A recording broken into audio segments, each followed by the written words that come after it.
Welcome to the Earth Up podcast.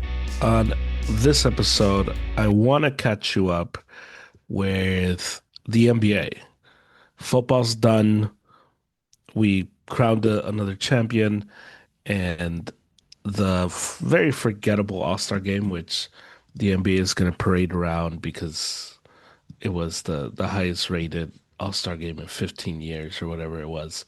But it was Team World versus Team USA, which the concept is cool, but it kind of took away all the momentum when at the end it was just the two Team USA teams. If you're gonna do this gimmick, then do the gimmick correctly and go all in and have a full roster of international players, a full roster of American players, and then really give us this Team USA versus Team World.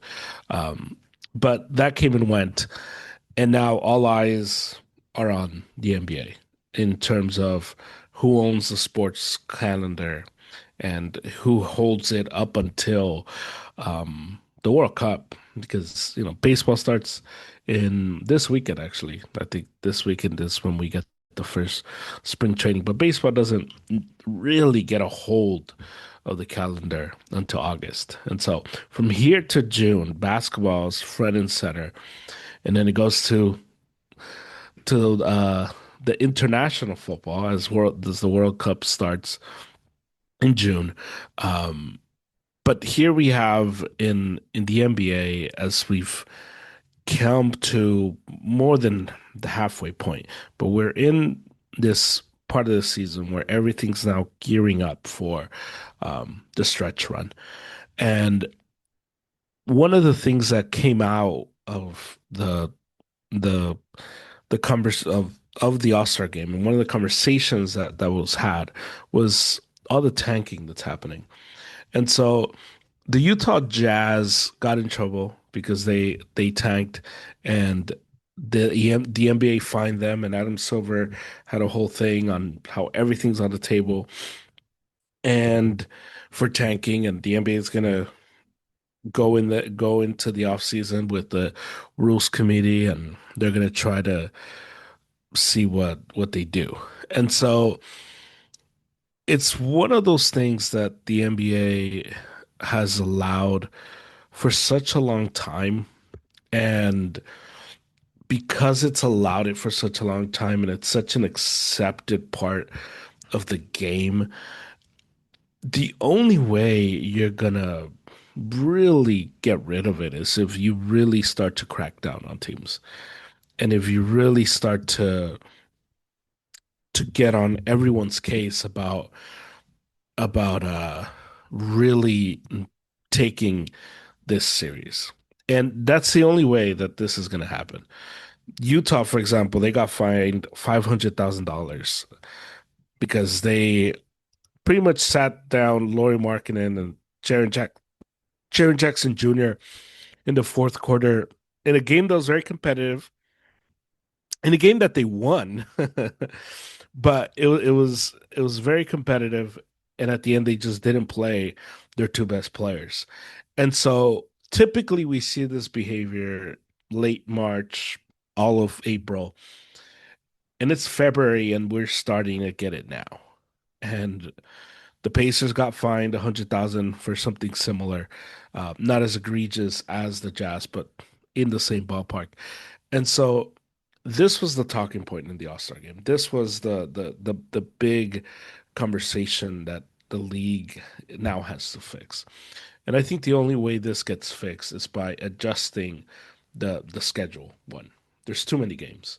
And because there's too many games, it allows for the tanking to look awful, for the tanking to look even more egregious because it's not, like in football, if a team's not interested in winning a lot of games, um, you can kind of hide them, and it's only 17 games, and you can kind of just hide them away. Or um, there is there is truly a real hope in winning the draft in the NFL, where in basketball, it just doesn't have the same hope, which kind of doesn't make sense because you would think it would have the opposite effect in basketball because one player has so much power in the NBA because the rosters are smaller. But one of the things you get in football is you get this rotating cast of teams that go from the worst to okay, and then maybe they flirt with the playoffs, and then you get teams that are horribly run, like the Browns and teams like that. But for the most part, you get these teams that are competitive and they're trying to win. They're trying um, the best that they can to win.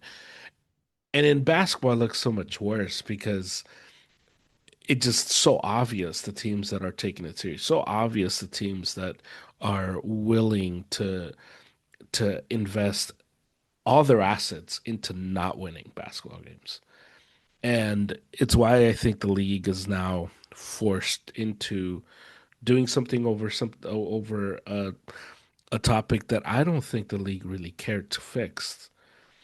And if you're gonna push this idea that you want everybody to care about your games and you want everyone to be locked in, and it's why you have the in-season tournament because you want to bring more eyeballs to the regular season. You kind of have to get your players to care about the regular season. You kind of have to get your teams to care about winning. Because if day in and day out we're watching these teams not care about winning, it kind of defeats the whole purpose of why you're telling us to watch. And the sad part about the NBA is that you can miss all of it. You can miss from November to or late October to like March, and you can kind of be okay with where you're at. You kind of don't have to know about a lot of it. And a lot of it is because these teams don't care about the winning and the players don't care about playing. And this is the stuff that the NBA has rules in place. They just have to enforce them. And the big conversation that's you're going to hear all over the place is how? How do we fix it? How do we fix the lottery? And who knows? Who knows? I think that the the only way that I think this truly gets fixed, and I don't think this is going to happen, but the only way something like this gets fixed is everybody has to show up understanding, knowing that the system has to be completely gutted, that the system completely has to change for this to even have a chance of succeeding. And part of it is we have to eliminate um, the connection between the records and where you draft. And we're so used to the worst teams get the best young players, and the only way to remove that is by removing the incentive of having a bad record. Because if your record doesn't matter, then maybe this is the way that you're able to truly get teams to care about the regular season and try to win as many games as possible because it's not going to matter how many games you lose. Something that I would like to see, and again, it's not going to happen, but because I think all the small market teams are going to say that you need to be tied up to the they need the high draft picks. They need the lottery. They need the draft because that's how they're going to build. That's how they're going to be able to do these things because it's the only way they're going to be able to draft these superstars. The only way they're going to be able to keep these superstars and all this stuff. And the thing that's wrong about that line of thinking is that we had the Sixers forever tanking and the trust the process Sixers forever. And Philadelphia is not a small market. That team is not owned by uh, owners that are cheap, and that team was able to really pour resources in there in that team to make a tank a real tank. And so even in a situation where a big market team wants to kind of do the process of OKC a few years ago, of Philadelphia. a big market team is able to do that even better. So that argument kind of falls apart for the smaller markets. But we need to remove our connection from of the records to where you draft. And I think the only way you do that is by making the draft randomized every year. And maybe so that we don't get a situation where the champion gets the number one pick. Maybe you do where if you make the conference chat finals, so the four teams that make the conference finals, those four teams get slotted in to the randomly into the last four spots, and maybe that's how you do it. Everybody else, everybody else that doesn't make the conference finals, kind of gets thrown into a lottery, and you just start picking teams randomly, and then wherever you land is where you draft. And that would, I think, eliminate a, a lot of the problems. It would eliminate a lot of the tanking because you would have no incentive at all to tank. Right now, the problem with tanking is that you're incentivized to do it. And so if you're running a team and you have a high draft pick and you realize you're not going to compete, the smart thing to do, the competitive thing to do is to tank. So I don't fault Utah for doing that. I don't fault Indiana for doing that. I don't fault the Wizards for doing that because the system is built for you to take advantage of it. The Spurs did this, and that's how they ended up with Wemby. OKC did it forever, and now they have a roster full of young dudes that are that you could make the argument that they're able to split their team in two, and one roster is a championship roster, their starting lineup, and their bench is a team that would probably flirt with the playing game. And so the system is built for these teams to do this. And so the only way that I think the NBA is really going to be able to get away from all this is removing the incentives. And Adam Silver, the commissioner of the NBA, has been probably the most praised guy. I think, everybody hates Roger Goodell, so everyone automatically thinks he sucks. Rob Manfred, we're not sure he likes baseball, and so he gets criticized. And so Adam Silver, because of the way he handled the Donald Sterling thing, and he's living off of that moment. And not to not to be negative, but the Donald Sterling was an easy thing to handle. The NBA forever wanted him gone. And when the NBA had enough juice, enough, I don't even know evidence because they've had evidence forever. But when it was like enough where the players were saying we're going to boycott a playoff game, and that was when the Clippers were playing the Warriors that year. Adam Silver did what the easiest decision he had to make. So even that decision, where he gets so much credit for, was a decision that was just wrapped. It was wrapped and it was put in a silver platter for him to just push the button. And so the thing that we have to now monitor is Adam Silver. This is your league now, and this is what you're going to be remembered for. And this is where you begin to see the type of guy he is, the type of commissioner he is. And up until now, he's done nothing to to garner the confidence in the fans that he is able to do this. He's done nothing to make us believe that he is going to fix the NBA. I think contrary, I think he's going to somehow make it worse because all he's done in his entire tenure is pander to the players. And this is where we miss a David Stern for because David Stern wouldn't have stood for this, and so that is like the big talking point. That's what's going to be talked about a lot. So I wanted to mention that from the beginning, just so that if you're kind of wondering like where are we in terms of basketball, where are we in terms of the NBA, what is happening, what is being said, this is where we're at. This is the stuff that you're gonna hear, and this is the stuff that you kind of need to know. Um, I have 30 questions. 30 questions, one question for every team.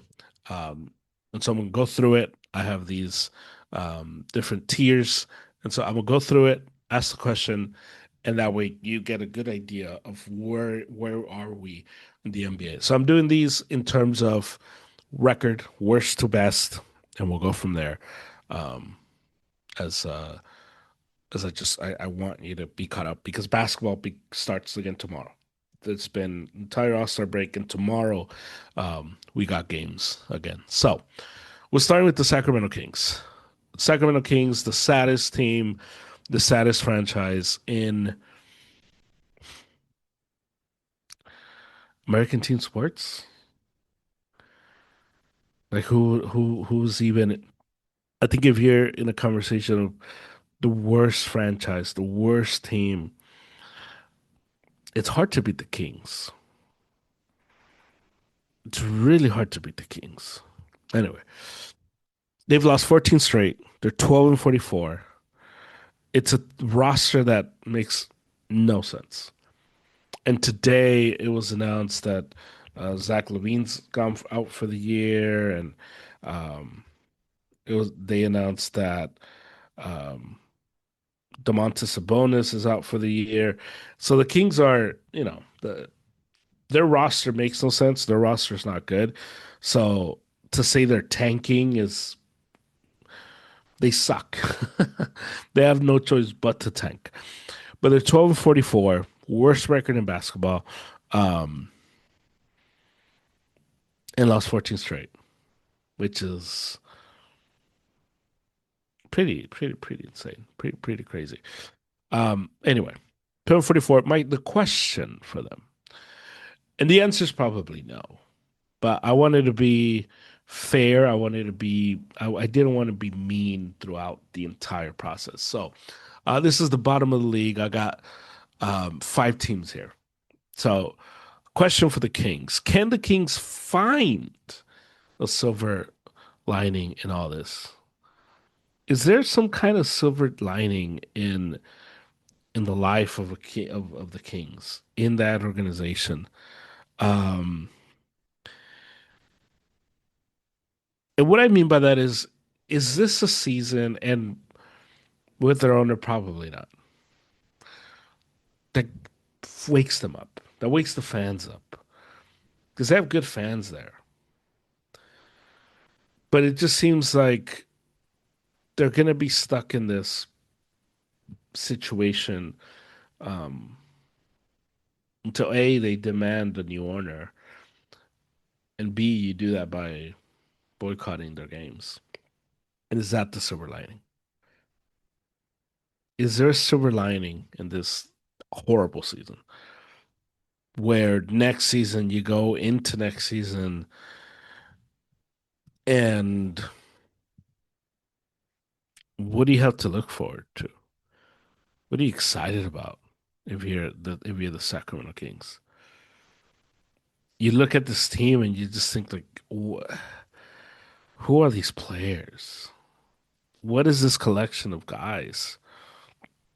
And I think it's one of those situations where the fans need to take their team back. And the way you take your team back is by um, hurting the pocketbooks of the rich owner that owns the team. And so that might be the silver lining. Can they find a silver lining? Maybe revolting against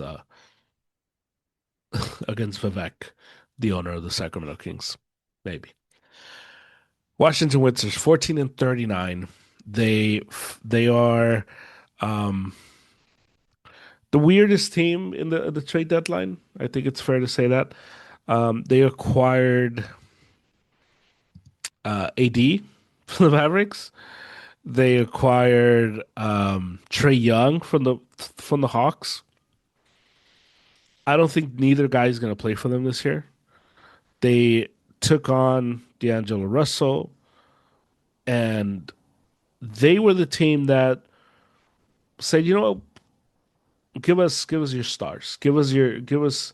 We'll take on Trey Young that nobody wants, and we'll give you nothing for him. And you know what, Dallas, we'll kind of clear you of AD, and Dallas just the Luca trade just gets worse and worse for them. But they have AD and Trey, and you're like, okay, well, next year, your roster is going to be a weird roster because you're going to have a bunch of young dudes and Anthony Davis and Trey Young. And in the East, this is, like a fifth seed, sixth seed. If you're able to get 60 games from AD, in the East, I think this team can be middle of the pack. And so, worst record in the East, they're going to get another high draft pick. Maybe, in this draft that's being called one of the deepest drafts we've had since '03, and maybe you get a real solidified dude. Maybe that changes everything. Alex Sarr maybe can develop into something that is really exciting. Um, but it's a weird team, and it's almost like the owners told uh the manager, the GM, we got to start winning. Enough is enough. And maybe. And part of it, according to stuff I've read, is the fans weren't showing up. The fans weren't supporting this team, and the owners were like, "All right, we'll start putting a winning, winning product next year." So Kings, maybe that's what you do. Just don't show up. Don't hurt the pocketbooks, and maybe they'll start running things competently. But the question: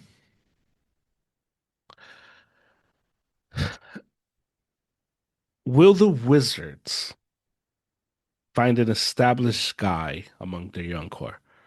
And that's really the question for Washington, because chances are you're going to keep Trey Young and Anthony Davis up until you. I don't see them extending them, but maybe they build their trade value and they flip them next season. But that's the question. Can they find like a true franchise guy? And if they're able to do it, then it kind of changes how we see Washington and this entire process, because the process of tanking and OKC had this whole thing where they were upset because they own Utah's pick, and so the more Utah loses, the lower the chances that OKC gets Utah's pick. And Sam Presti has the audacity to complain that, bro, your team is built on tanking. You shut down Shea for 2 years because you wanted, this is what you wanted to tank. You sent Al Horford home because you didn't want him to play because you weren't interested in winning games. So this whole that part was crazy. But Ken Washington, in the midst of all this, whether it's Sar or whoever they draft, can they find a true guy? And if they can, then all this was worth it. Uh, Brooklyn Nets. They're 15-38 heading into the second part of the NBA season. And as we look at Brooklyn, who has been just, they've been a really bad team. They the question I have for them, because it seems like they finally committed to the tank. They got rid of um, they have a team that's young enough where they are fully committed to just making this happen. And when you have a lot of young guys, you're gonna lose a lot of games. And so the question that I have for them is, can you make something from this roster? Can they make it and mold it and build these young guys into valuable trade assets or valuable assets on the roster? And that's the question that I have for them, because that's the question that they're going to need to ask. because they had five draft picks in last year's draft. They used all of them, which was surprising to everyone. And we find ourselves now with this with they found themselves, not us. They find themselves in this conundrum of where are they in terms of the roster building? What is this team gonna be? Are you gonna build around um, the young guys? Are you gonna make um, Porter a key part of your team? Like, what is this team? Would probably be the better way to ask it. What is this team? What is going to be this team next year? The Indiana Pacers, 15-40, um, and the Pacers have been just very competitive. They've tried some nights, most nights. They're not in the group of Utah or any of that. But can this team build momentum for next season? Because they traded for Zubac, and now they have their center. You're expecting them to have Halliburton healthy next year, and now you get a roster that's championship built and with real aspirations to make at least the finals because you know that you've done it. And so, can this work? Can this gap year, can this year of losing all these games, can it generate you another high draft pick? You get another young player in there. Can this work? That's the question I have for them. For Utah, is this the last year they're tanking? That's the question I have for them. Is this the last year of the tank? We had Danny Ainge. Utah was 18-38. Danny Ainge, Danny Ainge's son, yeah, his son came out and was saying like, we're not going to tank this year and blah blah blah blah, and everybody was like, yeah, right. And is this the last year? Everyone seems to like their coach, and maybe their coach is really good. Maybe the Jazz coach is a really good coach, and maybe um, he's not just somebody that is well liked because everybody loves Will Hardy. Everybody just, oh, Will Hardy is such an amazing coach and blah blah blah. And he keeps getting extended. He keeps getting paid by Utah.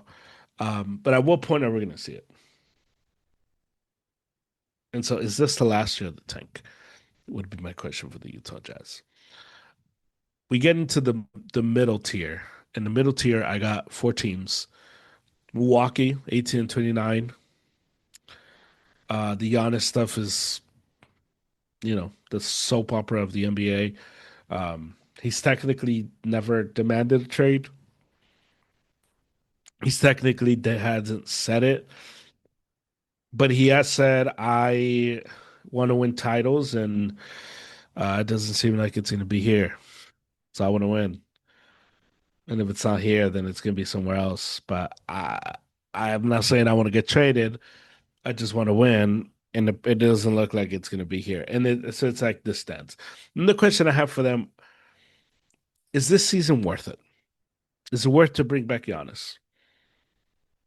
Is it worth it to go for it? Because you can get a high draft pick. And this is what I mean with the system that's built in terms of tanking.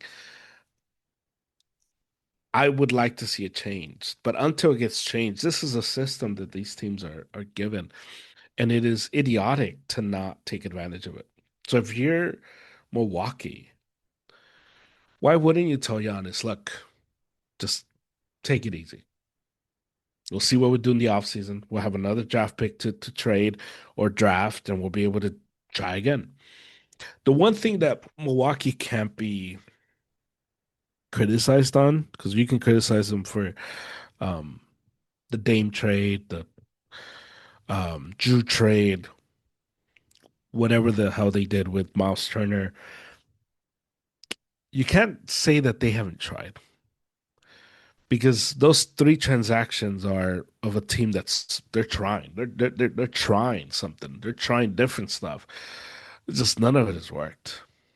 And so is it worth it? Is it worth to try to claw yourself into a playing game or a late round or a late or six seed to then just get bounced in the first round?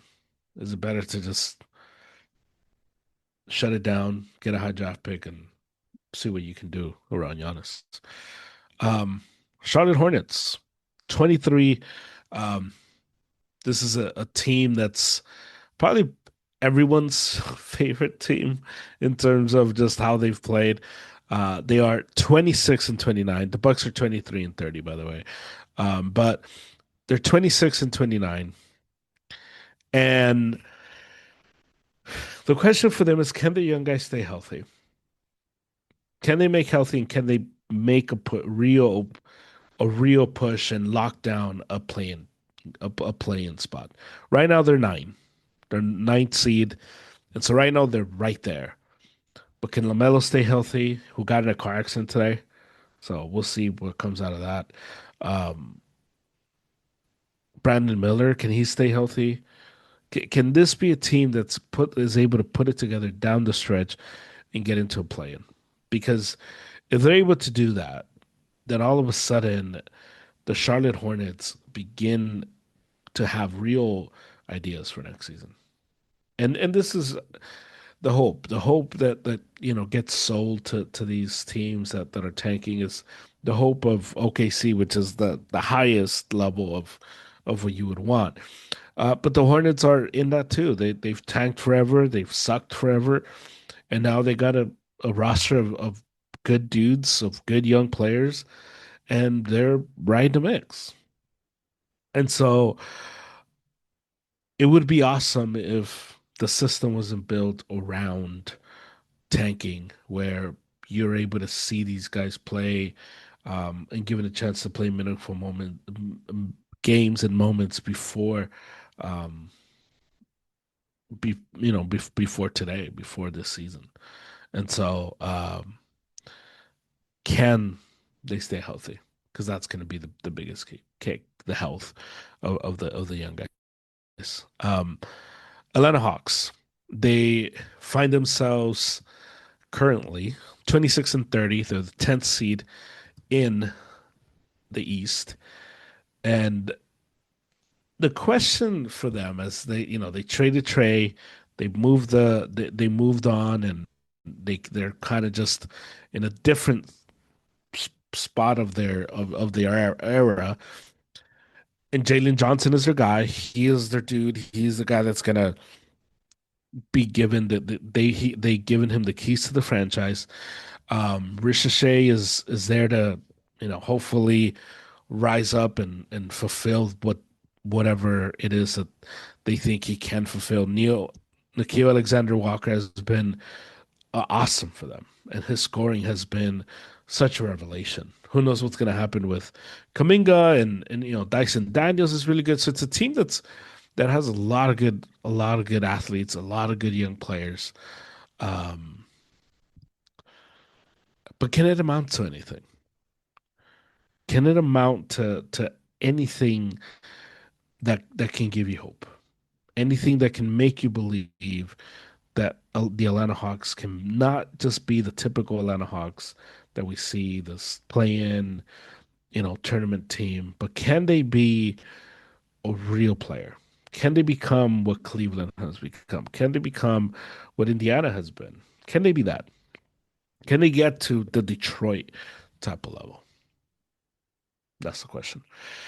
Chicago, the most boring, vanilla, frustrating team, the saddest team, um, apart from the Kings in the NBA.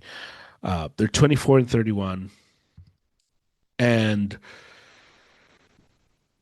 they made dumb trades.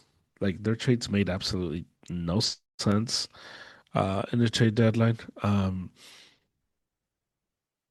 Some would ask, are they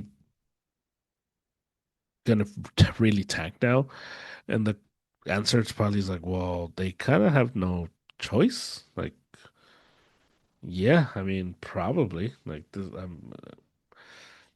even if they didn't want to tank, air quotes, their team is not good. So, yeah, probably they're probably gonna lose a bunch of games. Um, and the question for them is, why don't you guys boycott this team? Why don't you do everything in your power to get this guy out?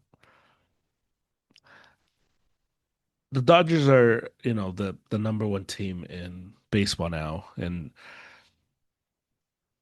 people look at the Dodgers now and they're world beaters. They are the 800-pound gorilla. But there was a time. There was a time when the Dodgers weren't that. There was a time when the Dodgers were owned by Frank McCourt, and um, he couldn't play the players. And Dodger fans stood up and boycotted because they believed in the team. They believed that the Dodger name meant more. And I just don't understand why the Bulls fans, since Michael Jordan, have just allowed um, that team to be ran the way it's ran. I don't understand why you support a team like that. And the question is really for the fans. How long? How long are you going to endure this? How long are you going to just allow this? And the Bulls do a good job of stringing at the nostalgia, and they'll bring back the legends, and they'll bring back the Bulls teams of the 90s, and they'll retire, Derrick Rose's jersey, and it gets you, in the fields. But you almost have to think of it like, as long as that guy is owning the team, I'm not going to show up. As long as he's owning the team, I'm not going to support, because it's insane. It's insane that what's happened to the Bulls. They are just, in the Bible, there's a story of the Israelites who just roamed the desert for 38 years. This is the Bulls. The Bulls have just been just going in circles, just since, whatever. Ever since Derrick Rose's injuries. You just like, where are the Bulls middle of the pack? Where are the Bulls middle of the pack? Where are the Bulls middle of the pack? They are the playing Bulls at this point. The Chicago playing Bulls should be their name, because that's where they're at. Pathetic. Um, this next section is just play in, and when I mean play in, this is, so if the last year was mediocre, below average, this is average. This is where we're at, the average teams. The Phoenix Suns, who have been the toughest team in basketball, who have played with so much heart, and Derek Brooks has just been um, super awesome for them. That's made people be like, man, you know what? Maybe you kind of do need a guy like that. And so we haven't seen Jalen Green play for them at all, which is going to be interesting to see them play. Um, because he's going to give them offense. He's going to give them an offense that they don't currently have. He's going to give them the opportunity to stretch the floor, and just give them another score that they desperately need.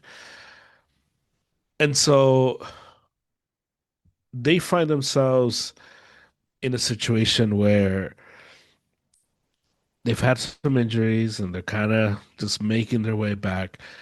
But can Booker, and when Jalen Green comes back, and Dylan Brooks, can they do enough to push the Suns to the playoffs? That's the question I have for them. Can they? Can they do it? Can they do enough? Can they maintain the effort that they've had and get into the playoffs? Because they're not going to be fun to play against. And it's just going to come down, can they rally? Can they overcome all these things that they've already overcome? And that's what we're going to say. That's the question. Golden State Warriors, 29-26. Um, and they are currently the eighth seed in the NBA, in the Western Conference Finals. In the Western Conference, sorry, not the finals. Um, they traded for Porzingis, in case you didn't know. They traded Kaminga for Porzingis, among others. Um, Porzingis is supposed to come back soon. Who knows what that means? Who knows for how long? Steph Curry's supposed to come back soon. Um, and the question is very similar to Phoenix. Can they make a run? Can they push? Can they stay healthy enough to make a run, to make the playoffs? And that's what we're going to find out.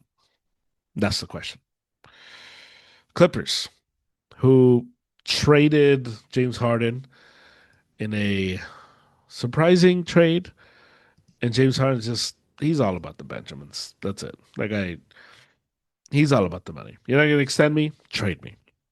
They got Darius Garland, who I think for this year Cleveland won the trade. Going forward, you would think the Clippers would win it because Garland is younger. But it just seemed like Cleveland was. It's kind of telling that Cleveland was kind of like, yeah, we're good. We're good. We're good with you guys being gone. We're good with we're good. We're good with you guys getting out of here. Which is um super crazy. It's super insane that um that's what happened. But it makes me wonder, is Garland's foot worse? Is his injury history gonna be that awful? Is his body just done?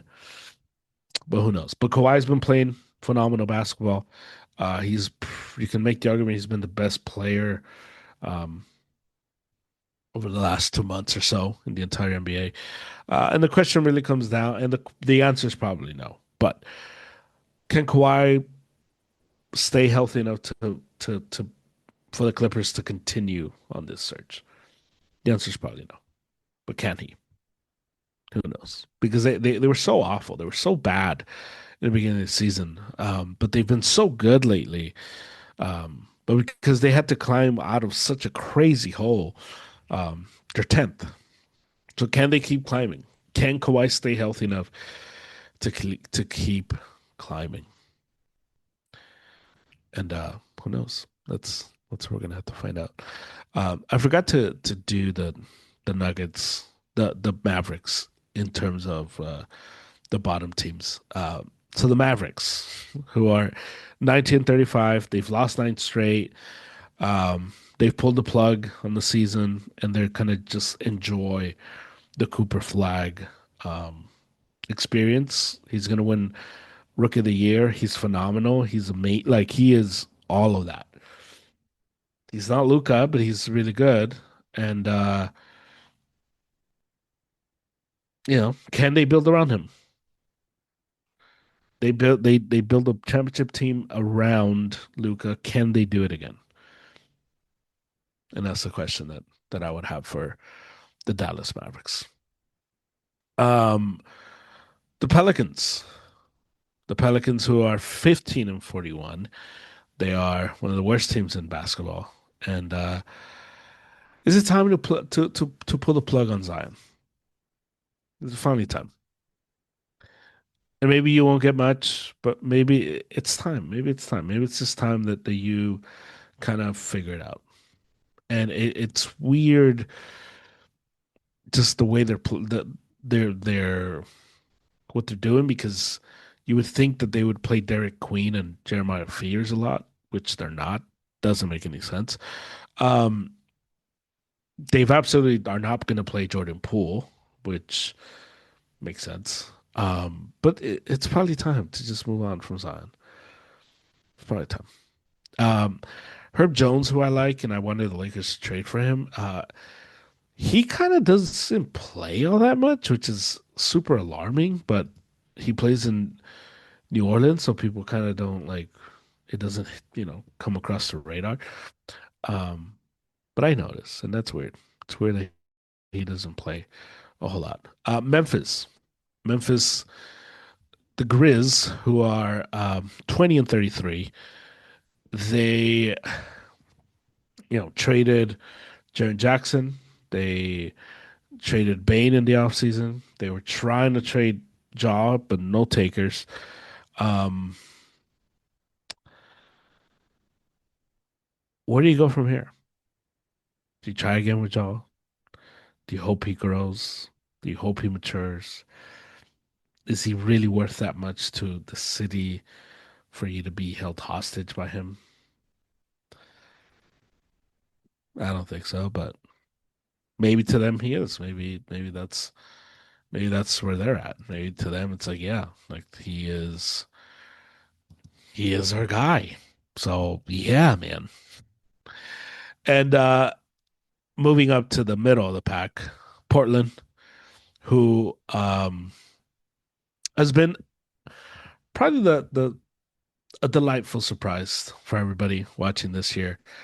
They started off with a crazy Chauncey Billups in that betting scandal, and Thiago Splitter, who took over, has done a phenomenal job.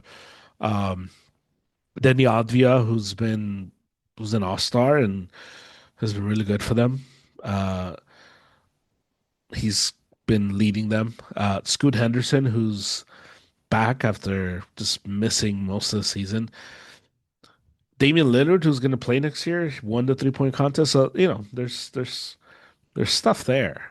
But my biggest question for them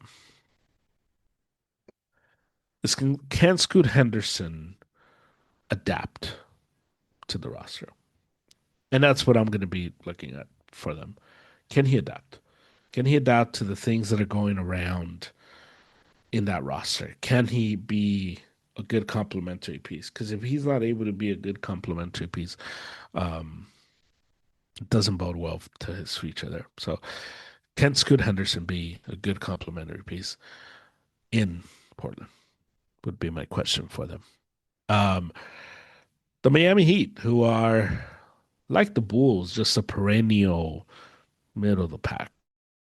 Um, 29, 27, they're the eighth seed as of today. And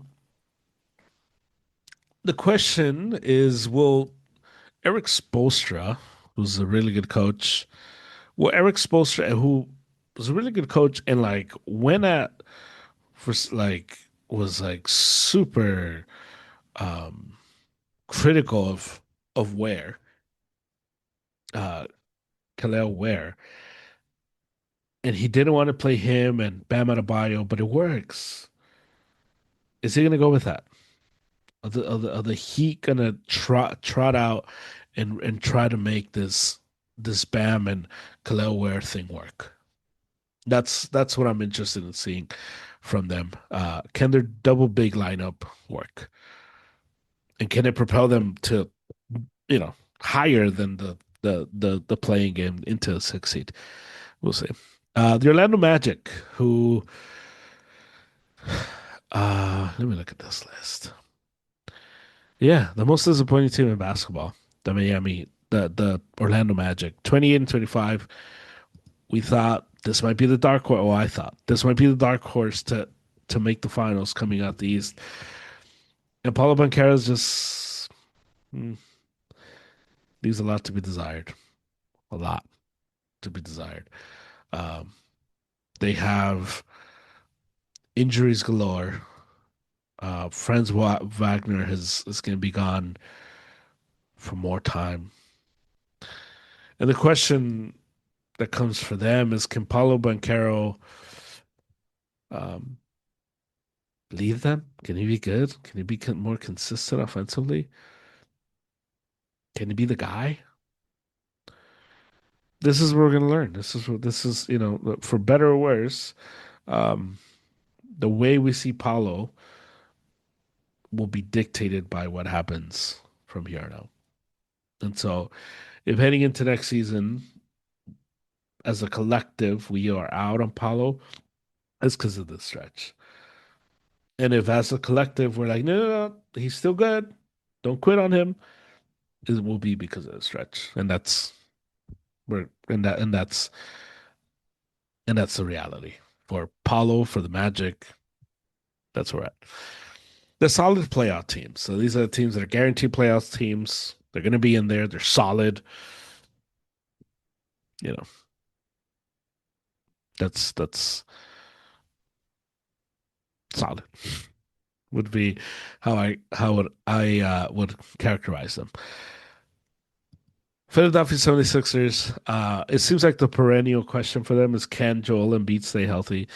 Um, Not the question I have for them. They're 30 and 24. They're sixth seed in the East. Um, can Maxi and Vetchcombe lead them? Can Maxi take another leap in the playoffs? The question is not about Embiid. Embiid will be there, or maybe he won't. He will give them what he'll give them. But can Maxi just take another leap? Or is this who he is? A really, really good player. Is he a special player? And that's my question for them. Toronto Raptors, who have been a pleasant surprise, fifth seed, 32 and 33. Scotty Barnes has so how we saw Scotty Barnes last year is how we see Paulo Banchero this year. And Scotty Barnes this year has answered the call. And now we're like, actually, Scotty Barnes is really good at basketball. And he is maybe good enough to be a number one in the team. For sure, really, good enough to be a number two on a title team. Can they keep it? Can they keep going? Can this young core finish the job, getting into the playoffs, secure a direct playoff spot? Can they do it? I think they can, but can they do it? That's the question I have for them. Cleveland Cavaliers, who just a weird team, very weird team, man. 34 and 21, fourth seed. If it wasn't for the Magic, this would be the most disappointing team. But um, it's kind of like,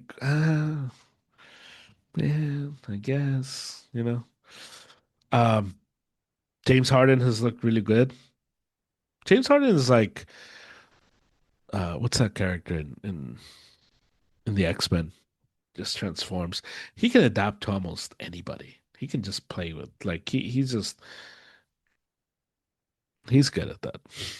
Um, it's crazy to think that they're trusting James Harden in the playoffs, but um, is this the year? That's the question. Is this the year? Do we finally put it all together with this group? Can they do it?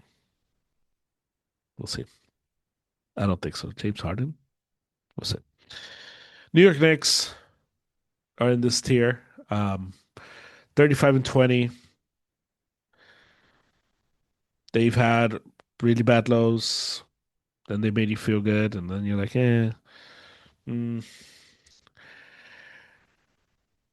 And the question for them is, can they sustain? Can they be good enough defensively and without falling off offensively as we begin the playoffs? Can they just maintain this balance of being really good on defense without their offense falling apart?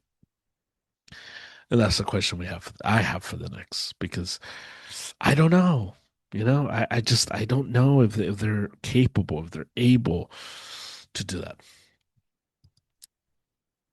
Then I have the Lakers 33 and 20, 33 and 21, the fifth seed in the Western Conference. Um, Depending on when you see the Lakers, sometimes they look like an awful team. Sometimes they look like a really good team. Um, and the question, can Luca, can Austin Reeves, can LeBron James just carry this team through a longish playoff run?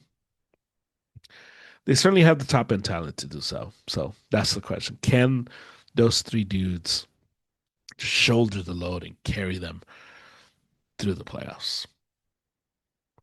I look at their center position, I say no. I look at their defense and I say no. But you look at those three dudes and you say, wow, you know what? Yeah, maybe they might be able to do it. And last team on this, at least in the West. No, actually, this is the last team in this. No, yeah, last team here. Um, I'm arguing with myself. Last team here, Houston Rockets. Kevin Durant files were released allegedly, where he had a burner account on Twitter or X, and he's just dumping on dudes. Who knows if it's true? Who knows if it's him? Um, but can they withstand the lack of point guards, the lack of shooting from three, and make a deep playoff run? And that becomes the question for them. Can they rely on Jabari Smith enough? Can they rely on Reed Shepard? Can they do that? And that's the question because we don't know. We don't, they this is the team because you get Kevin Durant, you would think you would go all in. Kevin Durant has been amazing, really good this year. And I don't know how many of these seasons you're gonna have of Kevin Durant. Amen Thompson is really good, but he's kind of been whatever this season. Just kind of like he's been all right, but uh, you kind of were expecting him to take a leap, and the leap hasn't really came. Um, but can they overcome lack of shooting, lack of point guard play, uh, and get there and make a deep playoff run and be one of the scary teams to to Denver or to OKC. In the top of the league, the last tier, I'll start with the Denver Nuggets, who are 35-20. And the big question for them is will they have Aaron Gordon in the playoffs? Will they have a ready to go Aaron Gordon? Because if they do, I'm picking them to come out of the West. If they don't, then I don't. I think it's gonna be the Thunder again. Aaron Gordon is the key to this team. Will they have him healthy in the to end the season in the playoffs? Then we have should I give you an East team? Yeah, the Spurs. This is the Spurs. 38-16, number two seed, dark horse, the team that made us see OKC as just mortal, beatable. They're not that scary. Um, can Victor Wembanyama just carry this team?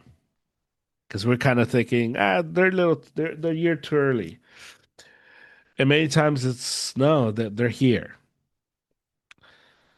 Can he just put on the cape? Can this young team handle the bright lights in the playoffs? Would be my question for them. But it's been a phenomenal story. Phenomenal story. Number two seed in the entire league. Um, then we got the Celtics, who are the best story in all the basketball, 35-19.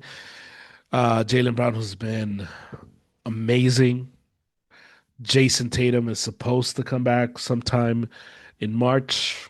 They traded for Vooch, and he's gonna be a really good addition for them.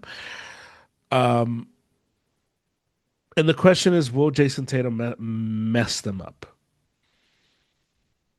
Jaylen Brown has enjoyed a little too much this season, um, which question for the offseason would be, um, are we sure Jaylen Brown wants to be a sidekick to Jason Tatum once Jason Tatum comes back? But for this season, will Jason Tatum ruin the Celtics? We don't know.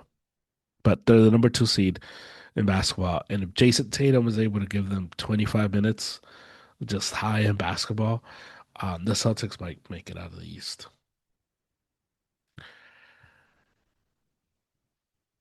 And then we got the Oklahoma City Thunder, defending champions. They are they were to start the year like 21-1 or 20-1, something crazy like that. They're 42-14 now. The record is safe. Um, can they get healthy? Can they get healthy at the right moment and make a deep run? Because they haven't, Jalen Williams, we're still waiting for him to kind of round into form and be the Jalen Williams that he was in the finals and the playoffs. And if Jalen Williams isn't going to be Jalen Williams this season, the Thunder are not going to have a shot at the title. Can Jalen Williams be Jalen Williams again this season? Would be the question. And my last question for the number one team in the entire league, the Detroit Pistons, 40-13, best record. Well, actually, best record by percentage points because the Thunder are 42-14. They're 40-13. Number one seed in the East. Cade has been phenomenal. And the question would be, do the Pistons have enough shooting to make it through the East and make to the finals? And we'll find out.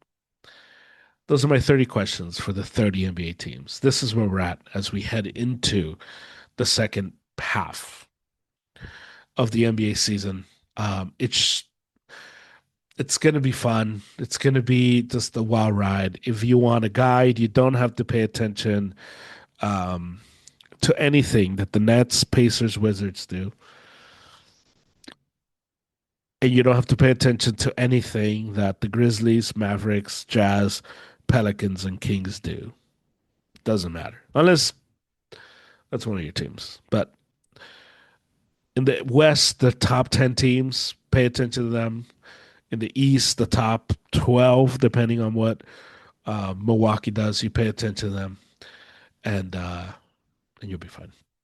So I'll be here weekly, keeping you updated and guiding you through the NBA playoffs. So that's where we're at. I wanted to end the pod today um, with the stuff that happened in the Champions League yesterday. Benfica, Real Madrid, um, and it was just, I think football is one of those sports where um, kind of just gets brought into more than any other sport that I can really think of where race really comes into the fold in a very real way. Um, and so there was the in the game, Vinicius hits a beautiful goal, and then he's dancing. The fans of Benfica don't like it. They start whistling and booing, and it becomes a thing. And then apparently, um, allegedly, we would have to say, right? He gets into a thing with Gianluca Prestiani, who's an Argentinian-born player. And if you watch football, you were like, well, no surprise there. Um, and apparently, he called him um, mono, which in English would be monkey, and he called him that a few times. Mbappe said he heard it. Um, and there's like this whole thing. The game stopped.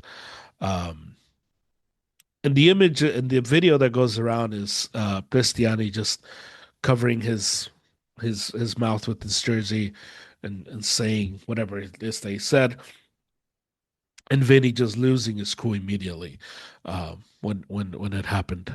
There's another video where Mbappe is telling him that he's a racist, to Cristiani. And then there's Mourinho, who's trying to calm Vini down. And Mourinho's comments were the weirdest because his whole stuff of like, why does he's a great player? Why does he have to do that? Why does this happen to Vinny? And why does he have to celebrate like that?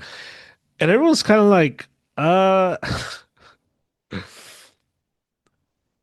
Mourinho, you're like, what are you talking about, man? Like your videos of you celebrating are one of the most some of the most outrageous stuff. Like, what are you saying?